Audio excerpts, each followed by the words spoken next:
السلام علیکم ویورز، آپ سبھی کا ہمارے یوٹیوب چینل ریختہ کلاسز میں خیر مقدم ہے۔ امید کرتا ہوں کہ آپ ناظرین بھی خیریت سے ہوں گے۔ تو آج میں آپ لوگوں کے سامنے منشی پریم چند کی افسانہ نگاری کے بارے میں بیان کرنے جا رہا ہوں۔ تو چلیے آگے بڑھتے ہیں اور دیکھتے ہیں۔ اردو افسانہ کی تاریخ میں سر فہرست پریم چند کا نام ہے اور یہ مانا جاتا ہے کہ افسانے کی بنیاد انہوں نے ہی رکھی۔ پریم چند نے محنت کش انسانوں، کسانوں، محروموں اور دکھوں کے مارے لوگوں کو قریب سے دیکھا، مشاہدہ کیا اور پھر ان کے حالات کو قلم بند کیا۔ منشی پریم چند کی پیدائش 31 جولائی 1880 کو بنارس کے ایک گاؤں لمحی میں ہوا۔ ان کا اصل نام دھنپت رائے تھا، تو ان کا یہ جو نام تھا دھنپت رائے ان کے والد صاحب نے رکھے تھے اور ان کے چچا نے ان کا نام نواب رائے رکھا تھا، اور پھر بعد میں زمانہ کے ایڈیٹر دیا نارائن نگم نے ان کا نام پریم چند رکھا اور بعد میں یہی نام مشہور ہوا۔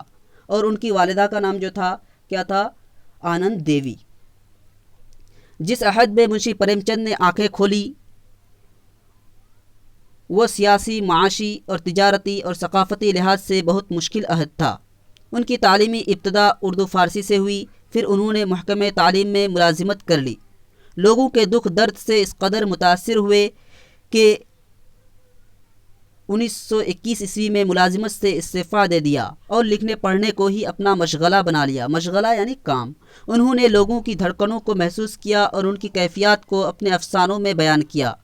قاری اور افسانے کے درمیان رشتہ قائم کیا۔ پریم چند کو اردو، ہندی دونوں زبانوں پر عبور حاصل تھا، یعنی مہارت حاصل۔ انہوں نے بیوہ عورت، ناکامیاب شادی، جہیز کی لعنت اور سماجی تفریق جیسے موضوعات پر افسانے لکھے۔ اس دور میں ایک مصلح کی حیثیت، یعنی سماج کو سدھارنے کے لیے جو کام کرتے ہیں اسے مصلح کہا جاتا ہے، اس دور میں ایک مصلح کی حیثیت سے اپنے معاشرے کو احترام، انسانیت، مشرقی و مغربی تہذیب کے فرق اور اخلاقی اقدار کی جانب انہوں نے متوجہ کیا۔ پریم چند مہاتما گاندھی کی تحریک سے متاثر ہوئے اور دل و جان سے ملک کی آزادی کے لیے لڑنا چاہتے تھے، لیکن اپنے مجبوریوں کی بنا پر کسی تحریک میں عملی حصہ نہ لے سکے۔ افسانہ نگاری کا دوسرا دور بھی تحریک کا دور تھا۔ تحریک خلافت، تحریک عدم تعاون، تحریک ستیہ گرہ، سول نافرمانی تحریک وغیرہ اور دیگر سماجی و سیاسی موضوعات پر بھی طبع آزمائی کی۔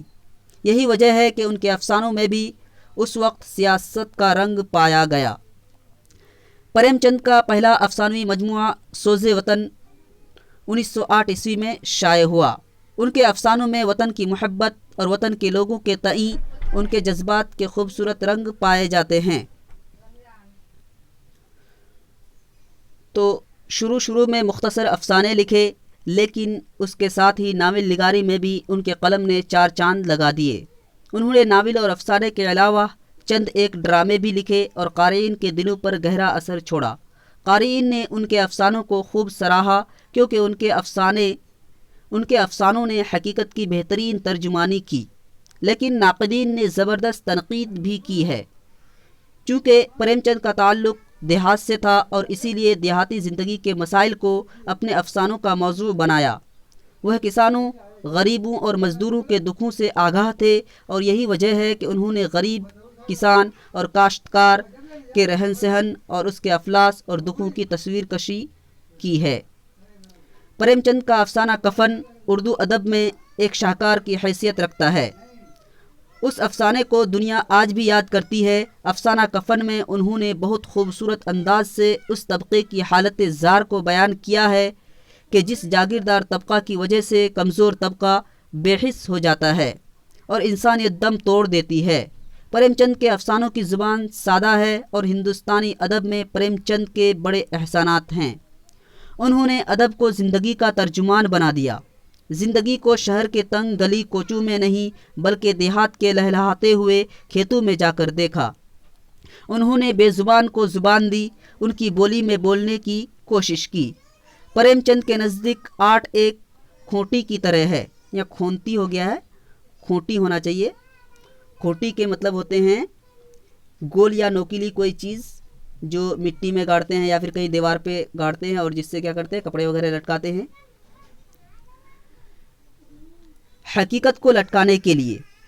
تو ان کے نزدیک جو ہے آرٹ ایک کھوٹی کی طرح ہے حقیقت کو لٹکانے کے لیے۔ سماج کو بہتر اور برتر بنانا چاہتے تھے اور عدم تعاون کی تحریک کے بعد یہ ان کا مشن ہو گیا تھا۔ پریم چند ہمارے ادب کے سرتاجوں میں سے تھے۔ وقتی مسائل کی اہمیت کو انہوں نے اس شدت سے محسوس کیا کہ فن کے معیار کو خود پر قربان کر دیا۔ افسانہ نگاری میں ان کا وہی مرتبہ ہے جو شاعری میں مولانا حالی کا ہے۔